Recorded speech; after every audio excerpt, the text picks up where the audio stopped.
할렐루야. 하나님의 위대하심을 오늘도 소리 높여 찬송합니다.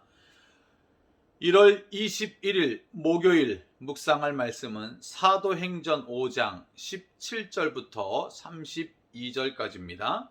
대제사장과 그와 함께 있는 사람 즉 사두개인의 당파가 다 마음의 시기가 가득하여 일어나서 사도들을 잡아다가 옥에 가두었더니 주의 사자가 밤에 옥문을 열고 끌어내어 이르되 가서 성전에 서서 이 생명의 말씀을 다 백성에게 말하라 하매 그들이 듣고 새벽에 성전에 들어가서 가르치더니 대제사장과 그와 함께 있는 사람들이 와서 공회와 이스라엘 족속의 원로들을 다 모으고 사람을 옥에 보내어 사도들을 잡아오라 하니 부하들이 가서 옥에서 사도들을 보지 못하고 돌아와 이르되 우리가 보니 옥은 든든하게 잠기고 지키는 사람들이 문에 서 있으되 문을 열고 본즉 그 안에는 한 사람도 없더이다 하니 성전 맡은 자와 제사장들이 이 말을 듣고 의혹하여 이 일이 어찌 될까 하더니 사람이 와서 알리되 보소서 옥에 가두었던 사람들이 성전에 서서 백성을 가르치더이다 하니 성전 맡은 자가 부하들과 같이 가서 그들을 잡아왔으나 강제로 못함은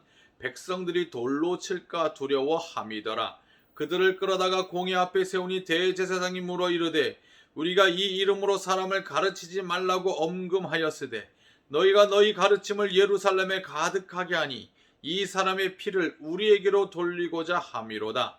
베드로와 사도들이 대답하여 이르되 사람보다 하나님께 순종하는 것이 마땅하니라. 너희가 나무에 달아 죽인 예수를 우리 조상의 하나님이 살리시고 이스라엘에게 회개함과 죄사함을 주시려고 그를 오른손으로 높이사 임금과 구주로 삼으셨느니라.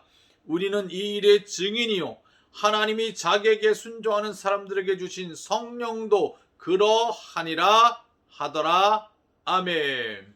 오늘 말씀은 사도들이 엄청난 핍박 속에서도 담대함으로 복음을 증거하는 말씀을 보여주고 있습니다. 사도들의 복음의 핵심이 무엇입니까? 예수 그리스도의 십자가의 죽음과 부활입니다.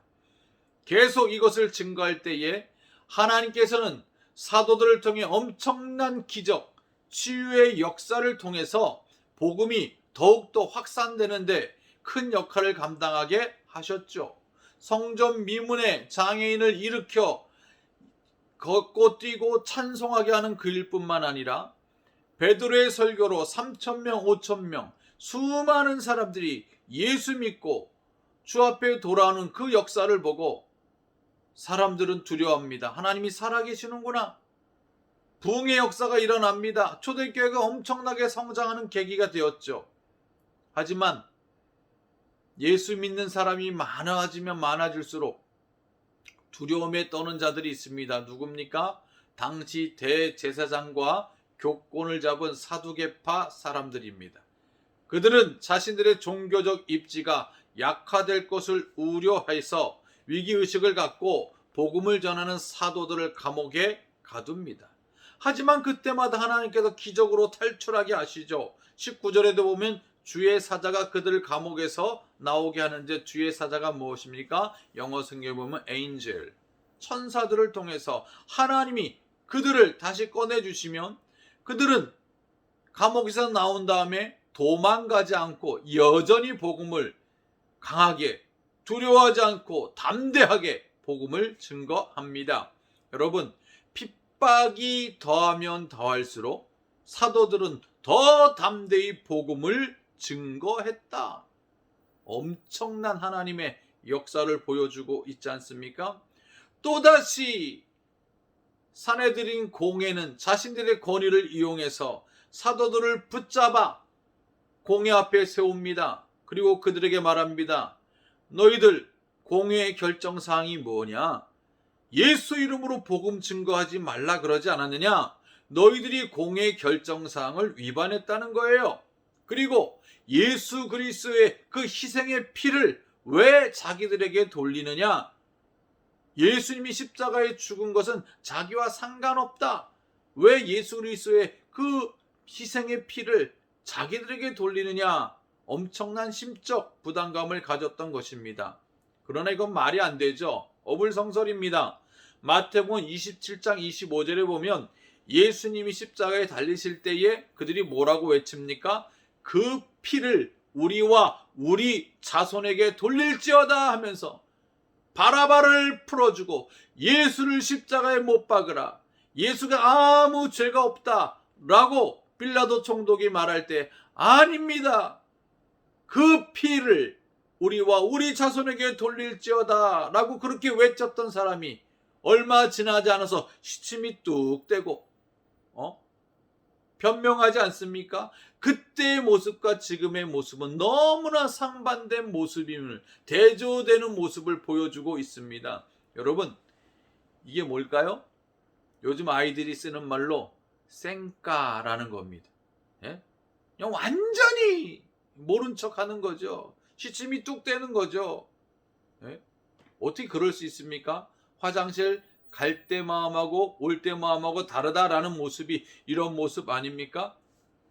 여러분, 그럼에도 불구하고 엄청난 유혹과 핍박 속에도 불구하고 사도들이 담대하게 복음을 증거합니다. 그들의 믿음의 고백이 무엇입니까? 29절에 분명하게 말씀하고 있죠. 사람보다 하나님께 순종하는 것이 마땅하니라. 아멘. 여러분의 믿음의 고백이 이런 고백이 되길 바랍니다. 사람이 아니라 하나님께 순종하는 믿음. 영어 성경에 보면 We must obey God rather than man 이라고 되어 있습니다. 하나님보다 하나님께 반드시 순종해야만 한다라는 겁니다. 당시 교권을 쥐고 있는 자, 생사 여탈권을 가지고 있는 힘 있는 자들 앞에서도, 그들의 위협과 핍박 앞에서도 나는 사람이 아닌 하나님께 순종한다 증거한 이후에 예수 그리스도의 십자가와 부활의 복음을 전하고 성령의 역사를 증거하고 있지 않습니까? 정말 놀라운 믿음입니다. 사랑하는 성도 여러분, 여러분의 믿음이 바로 이런 믿음이길 원합니다. 하나님께 순종하는 믿음을 여러분이 굳게 붙잡고 있다면 사람을 두려워하지 않고 세상을 두려워하지 않고 세상의 권세자들을 두려워하지 않고 주신 사명 감당하는 예수 십자가와 부활의 증인으로 살 수 있습니다. 우리에게 주신 사명이 무엇입니까? 축복에는 사명이 따르지 않습니까? 예수의 십자가와 부활로 하나님의 자녀가 됐습니다. 영원한 천국을 선물로 받았습니다. 하나님을 아빠 아버지로 부르는 엄청난 은혜와 복을 받았습니다. 이 구원의 축복 받았으니 사명 감당하셔야죠.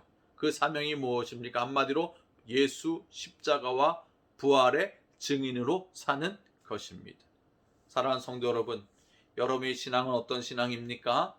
사람이 아니라 하나님께 집중하는, 사람의 권세자 앞에 떠는 인생이 아니라 최고의 권세자이신 하나님의 말씀 앞에 절대 순종하는 믿음을 소유하신다면 하나님이 여러분의 생을 바른 길로 인도해 주십니다. 위기 속에서도 탈출하게 하시고 반드시 여러분을 통해서 생명의 말씀이 증거되는, 생명이 살아나는 역사를 일으켜 주실 것입니다. 올 한 해 여러분을 통해 여러분의 가족이, 친척이, 이웃이, 직장 동료가 만나는 사람들이 예수 십자가와 부활의 그 복음을 듣고 하나님 앞에 돌아오는 거룩한 역사가 일어나기를 우리 주님의 이름으로 축원을 드립니다. 살아계신 아버지 하나님, 사람보다 하나님께 순종하는 것이 마땅하도다. 사도들이 엄청난 유혹과 핍박 속에서도 이 담대한 믿음의 고백을 가지고 예수 십자가 부활의 복음을 증거했습니다. 우리에게도 이 담대함을 주옵소서. 이 믿음 주옵소서. 이 믿음 가지고 하나님의 영광을 위해 달려가게 하여 주시옵소서. 올 한 해 나의 이런 믿음의 고백과 담대한 복음 증거를 통해 나와 우리 가족이, 일가 친척이, 그리고 나와 더불어 살아가는 많은 사람들이 예수 십자가 부활 앞에, 주 앞에 돌아오고 하나님을 아버지라 부르는 생명의 역사가 나타나게 하여 주옵소서. 병든 자 고쳐주시고 묶인 거 풀어주시고 오늘도 주와 동행하는 복된 한 날로 인도해 주옵소서. 빌 때에 부활의 주 우리 주 예수 그리스도의 이름으로 기도 올리옵나이다. 아멘. 할렐루야. 오늘도 승리하세요.